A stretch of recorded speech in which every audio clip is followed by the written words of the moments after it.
سورۃ احقاف آیت نمبر 27.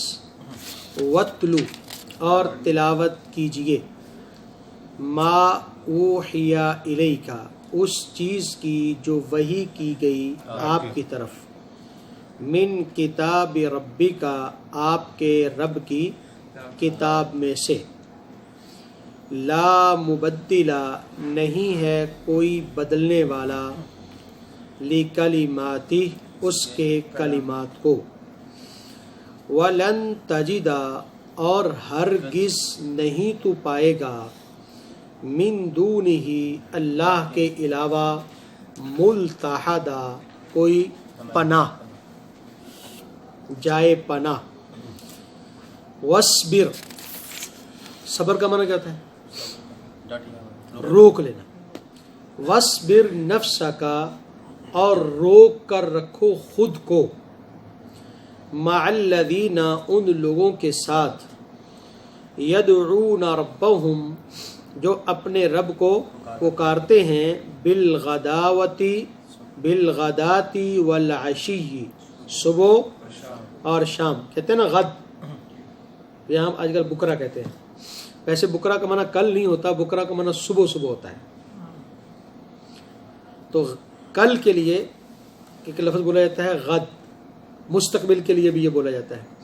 تو اور غدا صبح کے لیے بھی بولا جاتا ہے. بالغداتی والعشی صبح اور شام.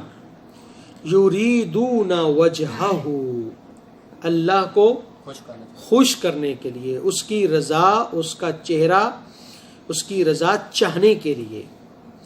ولا تعد عیناک عنہم اور نہ تجاوز کرے آپ کی آنکھیں ان سے، ان لوگوں سے آگے آپ کو دیکھنا نہیں چاہیے. ترید زینت الحیات الدنیا کہ تم چاہو دنیا کی زندگی کی زیب و زینت، خوبصورتی. ولا تطع اور آپ اطاعت نہ کریں من اغفلنا قلبہ ان لوگوں کی یا اس شخص کی جس کا دل غافل ہے عن ذکرنا ہمارے ذکر سے. واتبع ہواہ اور جو تابع داری کرتا ہے اپنی خواہش کی. وکان امرہ فرطا اور جس کا معاملہ حد سے بڑا ہوا ہے. فرط ایک ہمارے لفظ بولتے ہیں افراط و تفریط. افراط کا معنی ہوتا ہے بڑھنا، تفریط کا معنی ہوتا ہے کم ہوا، یعنی حد سے بڑھ جانا افراط، حد سے کم ہو جانا تفریط. تو جن کا معاملہ حد سے بڑا ہوا ہے آپ کو ان کے پیچھے نہیں چلنا چاہیے. تو آج کے اس سبق میں دو بڑی اہم باتیں ارشاد فرمائی گئی ہیں. ایک تو بات یہ بیان کی گئی ہے کہ آپ کو علم حاصل کرنا چاہیے، قرآن حدیث کو پڑھتے رہنا چاہیے. دوسرا یہ کہ اچھے لوگوں کی صحبت اختیار کرنی چاہیے اور برے لوگوں کی صحبت سے بچنا چاہیے. وَاتْلُ مَا أُوحِيَ إِلَيْكَ مِنْ كِتَابِ رَبِّكَ اور تلاوت کرتا رہے اس کی جو آپ کے رب کی کتاب میں سے آپ کی طرف وحی کی گئی ہے. تو وحی کیا کیا گیا ہے؟ قرآن مجید. اور ہمارے یہاں یہی سمجھا جاتا ہے کہ قرآن مجید وحی کیا گیا. یہ بات درست نہیں ہے. جس طرح قرآن وحی ہے اسی طرح حدیث بھی وحی ہے. دونوں میں فرق صرف یہ ہے کہ قرآن کلام اللہ ہے، قرآن اللہ کا کلام ہے، اس کے الفاظ اللہ کے الفاظ ہیں، جبکہ حدیث جو ہے وہ کلام اللہ نہیں ہے، وہ کلام الرسول ہے یا وہ عمل رسول ہے. ٹھیک ہے، لیکن ہے وہ بھی مثلا قرآن مجید نے کہا کہ 5 نمازیں پڑھو. اب کیسے پڑھو؟ کیا وہ نبی صلی اللہ علیہ وسلم نے اپنے پاس سے اس کا طریقہ ایجاد کیا؟ نہیں، وہ حدیث رسول اللہ ہی نے نبی کو بتایا کہ آپ کو نماز ایسے پڑھ ایسے پڑھنی ہے۔ اللہ تعالیٰ نے فرمایا کہ حج کرو، اب حج کے اوقات، طریقہ کار کیا نبی صلی اللہ علیہ وسلم نے خود اپنی سوچ سے بنا دیے؟ نہیں، وہ اللہ ہی نے بتایا۔ تو اس لیے جس طرح قرآن وحی ہے اس طرح حدیث بھی ہوئی، حدیث بھی وحی ہے۔ فرق صرف کیا ہے؟ یہ قرآن کلام اللہ ہے، وہ کلام رسول ہے، بس ٹھیک ہے۔ ہاں، تو جہاں بھی قرآن مجید میں کتاب اللہ کا لفظ آتا ہے تو کتاب اللہ سے مراد قرآن نہیں ہوتا، اور یہ بھی شاید میں پہلے بھی ایک دفعہ بیان کر چکا ہوں کہ کتاب سے مراد صرف کتاب نہیں ہوتی، کتاب سے مراد قانون بھی ہوتا ہے، ٹھیک ہے۔ تو قانون کہاں ہے؟ قرآن بھی اللہ کا قانون ہے اور حدیث بھی قانون ہے۔ نمبر 3، اللہ تعالیٰ نے قرآن کو بھی حدیث کہا ہے اور نبی کی بات کو بھی حدیث کہا ہے۔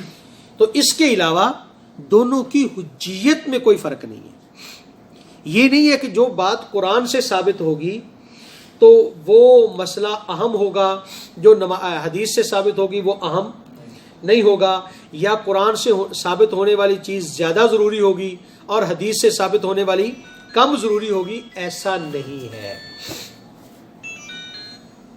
اس لیے کہ اگر آپ قرآن مجید کو دیکھیں تو بہت ساری چیزیں ایسی ہیں جو قرآن مجید میں بڑی اہم چیزیں ہیں اور بیان نہیں ہوئی۔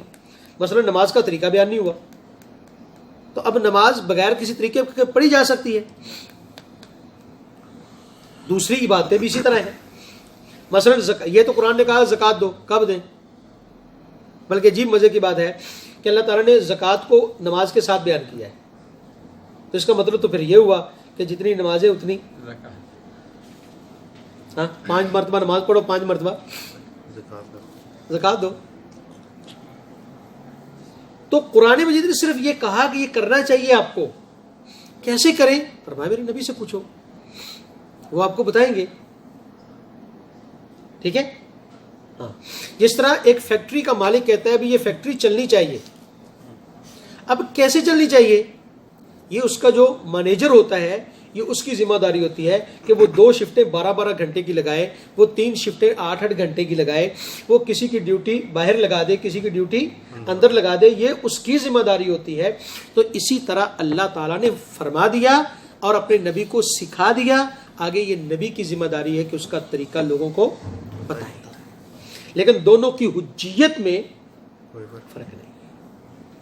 ہماری امت کے، اس امت کے بہت سارے لوگ اسی وجہ سے گمراہی کے راستے پر چل پڑے کہ انہوں نے اللہ اور رسول کے حکم میں فرق کر دیا، انہوں نے قرآن اور حدیث کی حجیت میں فرق کیا اور اس کے لیے طرح طرح کے اصول گھڑے، جبکہ ایسا نہیں ہے۔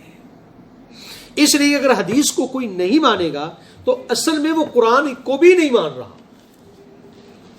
کیونکہ حدیث کے بغیر قرآن مجید پر عمل کرنا ممکن ہی نہیں۔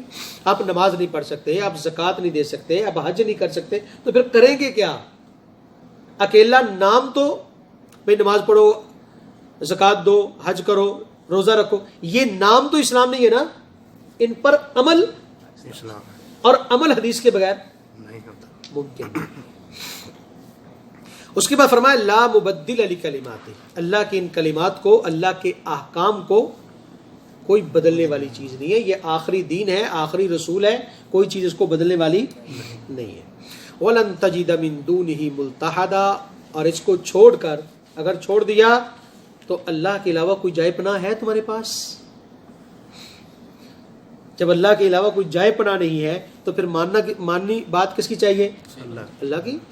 یہ ایک طرح کی دھمکی ہے کہ دیکھ لو اس کو چھوڑا تو تمہارے پاس کوئی جائے پناہ نہیں ہے اللہ کے علاوہ، جانا ادھر ہی ہے، حساب اسی کو دینا ہے۔ اس کے بعد فرمایا وَاصْبِرْ نَفْسَكَ مَعَ الَّذِينَ يَدْعُونَ رَبَّهُمْ بِالْغَدَاةِ وَالْعَشِيِّ يُرِيدُونَ وَجْهَهُ، اپنے آپ کو ان لوگوں کی مجلس میں روک کر رکھیے، ان لوگوں کی صحبت میں رکھیے جو صبح و شام اللہ کو یاد کرتے ہیں، اللہ کی عبادت کرتے ہیں۔ جو لوگ اللہ کی کتاب کو پڑھتے ہیں, اللہ کی عبادت کرتے ہیں, آپ کو اپنی زندگی انہی کے ساتھ گزارنی ہے, دوسرے لوگوں کے ساتھ نہیں. کیوں؟ اس لیے کہ قرآن آپ کو علم دے گا, لیکن عمل کا جذبہ جو ہے وہ آپ کو اس چیز سے پیدا ہوگا.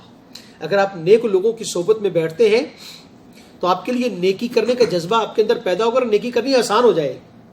اور برے لوگوں کی مجلس میں بیٹھیں گے تو برے راستے پر چل پڑے. تو اس لیے دین پر چلنے کے لیے جس طرح علم سیکھنا, کتاب پڑھنا ضروری ہے, اسی طرح نیک لوگوں کی صحبت, ان کے ساتھ رہنا یہ بھی ضروری ہے. اور ادھر سے ہی فلسفہ ہجرت نکلتا ہے کہ اگر آپ کو ایسی جماعت نہیں ملتی کہ جو دیندار ہوں, جن کے ساتھ آپ رہ سکیں, تو پھر اس علاقے کو چھوڑ دینا چاہیے. تو فرمایا ان لوگوں کے ساتھ اپنے آپ کو روک کر رکھیں. یہ نہیں کہا ان کے ساتھ بیٹھو, کیا کہا؟ روک کر رکھو. کیوں؟ دل کرے گا پیسوں والوں کی مجلس میں بیٹھنے کو, دل کرے گا دنیا داروں کی مجلس میں بیٹھنے کو, دل کرے گا کہ چودھریوں کی مجلس میں بیٹھوں تو میری بڑی عزت ہوگی, میرا بڑا اکرام ہوگا, لوگ کہیں گے یار اس کے ہاتھ بڑے لمبے ہیں. دل یہ کہے گا کہ دنیا داروں کی مجلس میں بیٹھو, لیکن آپ کو اپنے آپ کو یہاں پر روک کر یہ کام مشکل ہے. غریبوں کی مجلس میں بیٹھنا کام مشکل ہے, نمازیوں کی مجلس میں بیٹھنا یہ کام مشکل ہے, کہ ہر وقت دین کی بات کرنے والے لوگوں کی مجلس میں بیٹھنا کام مشکل ہے, لیکن یہ کام آپ کو کرنا ہے. وَاصْبِرْ نَفْسَكَ, اپنے آپ کو روکنا ہے. وہاں وَلَا تَعْدُ عَيْنَاكَ عَنْهُمْ, ذرا بھی آپ کی نگاہ ان سے تجاوز نہ کرے, دوسری طرف نہ جائے, آگے نہ بڑھے, دنیا کی طرف نہ جائے. تُرِيدُ زِينَةَ الْحَيَاةِ الدُّنْيَا, دنیا کی زینت چاہتے ہوئے دوسری طرف آپ کو یہ تو غریب لوگ ہیں, یہ تو بیکار لوگ ہیں, ان سے کیا ملنے والا ہے, ان سے کیا حاصل ہونے والا ہے. تو غریبوں کے پاس کوئی نہیں بیٹھتا, اور امیروں کی مجلس میں لوگ گالیاں بھی کھاتے ہیں تو امیروں کی مجلس میں جا کے بیٹھتے ہیں, چودھریوں کی مجلس میں, سیاستدانوں کی مجلس میں لوگ جا کر بیٹھتے ہیں. بتہ کہ لوگ بدماشوں کی نظر میں مجلسوں میں بیٹھتے ہیں تاکہ لوگوں کی نظروں میں ہمارا ایک وقار بن جائے. اللہ کہہ رہے نہیں, میرے بندوں کی مجلس میں بیٹھو گے تو میری نظر میں تم معزز ہو جاؤ گے, اور دنیا داروں کی مجلس میں بیٹھو گے تو دنیا داروں کی نگاہ میں معزز ہو جاؤ گے.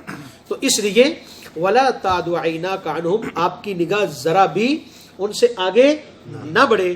تُرِيدُ زِينَةَ الْحَيَاةِ الدُّنْيَا, دنیا کی زندگی کی خوبصورتی چاہتے. تو دنیا کی خوبصورتی کیا ہے؟